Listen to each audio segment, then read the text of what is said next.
When Charles II was restored to the throne in 1660, the Puritans at Oxford suffered as grievously as the Royalists had 2 decades before.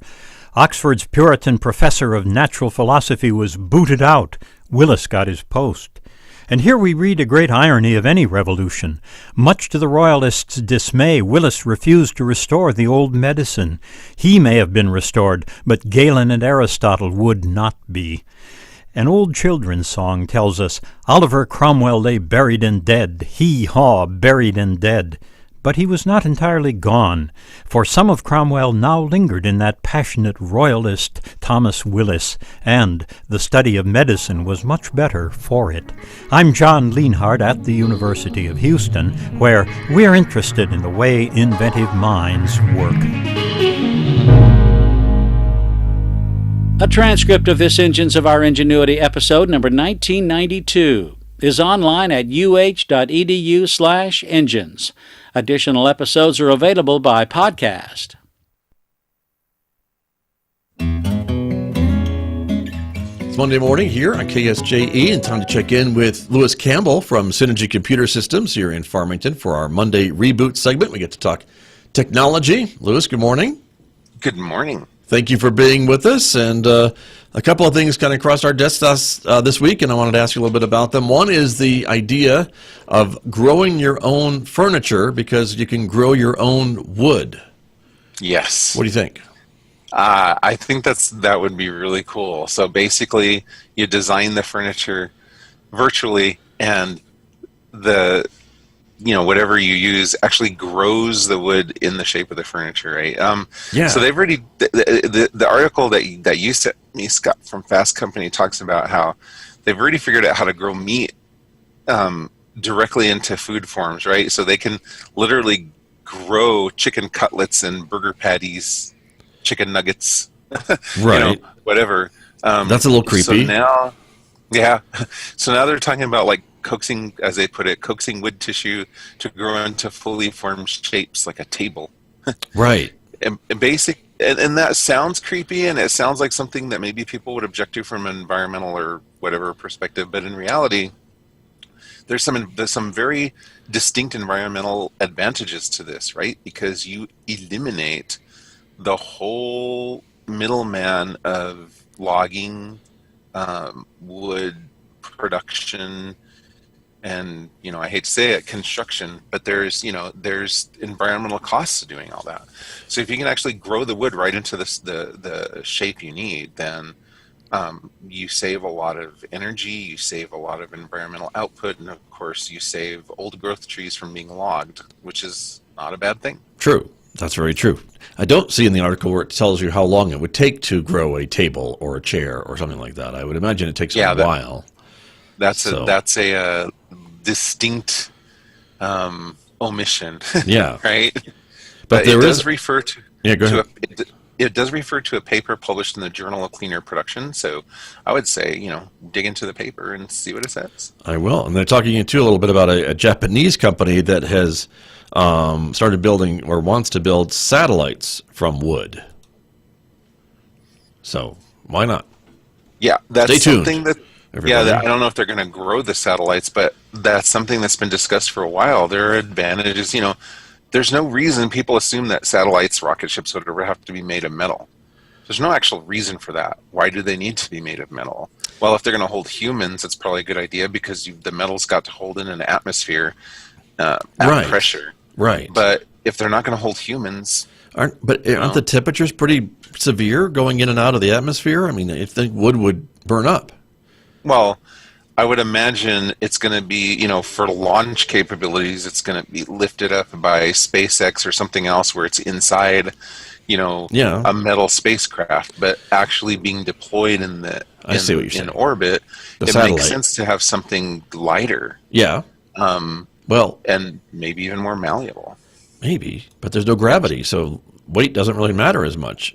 Well, that's not true. That's absolutely not true. Really? The biggest concern is gravity. There's no gravity inside the craft. Well, that's not true either. But the gravity of the Earth is what. The gravity of the Earth is what causes an orbit to happen, right? So you have the vector, the trajectory of the thing trying to go in a straight line, and the gravity pulling it down, that's what makes it go in a circle. So the lighter the satellite, the longer it will stay in orbit. And the other advantage is when it does fall out of orbit and it burns up in the atmosphere, it's going to burn up in the atmosphere. There's not going to be like these nice big metal chunks to come raining down on somebody's head. If it's made of wood. I hear what you're saying. That I understand. So interesting. Okay. Well, we'll see what happens. I don't know. But anyway, very interesting. The other story I sent you that I wanted to ask you about was drone delivery, getting more and more kind of mainstream in certain areas for sure, but it definitely seems like we are heading in that direction, right? Yeah, we want our burgers to fly, right? That's what they say. Pizza, that's what they burgers. quote the guy saying. Yeah, Uber CEO, we need flying burgers. But I think that's a great idea, right?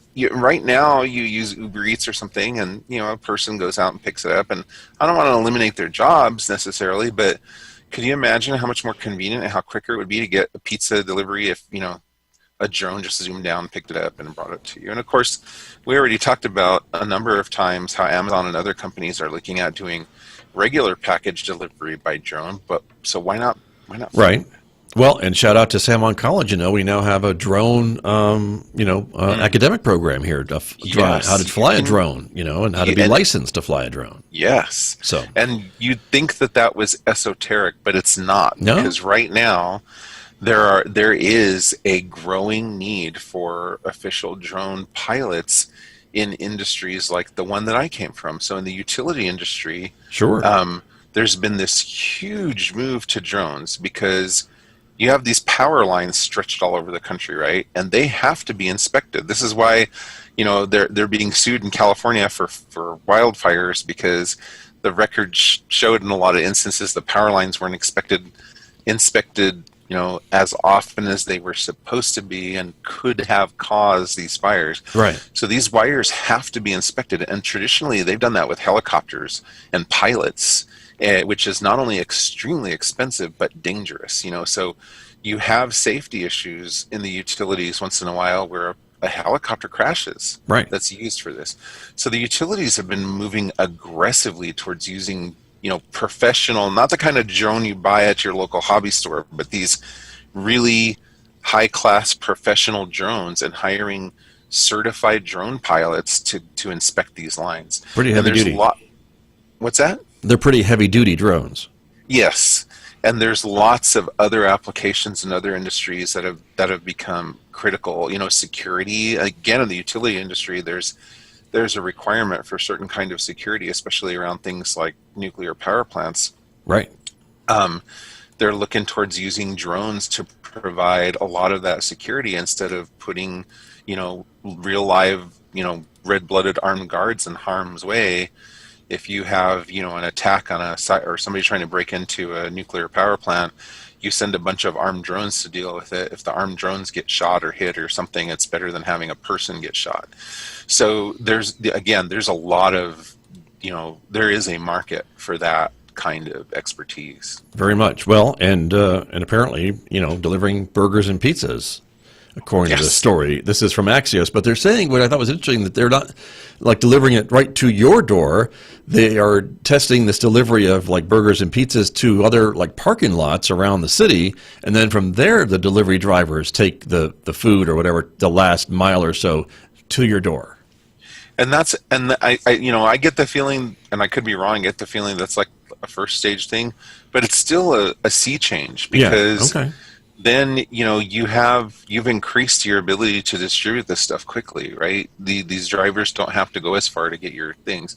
And honestly, here in Farmington, can you imagine that might be a solution for us? I mean, it's hard in a lot of areas around here to get like DoorDash or Uber Eats or something. We don't even have Uber because we're so small, we're so spread apart. But you could have, a local entrepreneur say, I'm going to set up a drone delivery service, not directly to the customer, but as a service for, I'm going to go out to make our Uber Eats or whatever and say, I'll be your local delivery service for Farmington, New Mexico. And then I'm like a subcontractor. Right. This is done with a lot of other, and people don't know this about rural areas, but this is done with a lot of other services. So if you buy a Dell computer and you get on-site service, 24/7 on-site service, when they have to dispatch somebody to your house, they don't send somebody out of, Dallas, Texas. They have a local subcontractor in the Farmington area that they farm that work out to. So, yeah, true. This could be a way to facilitate that kind of thing out here. Well, there you go. Very true.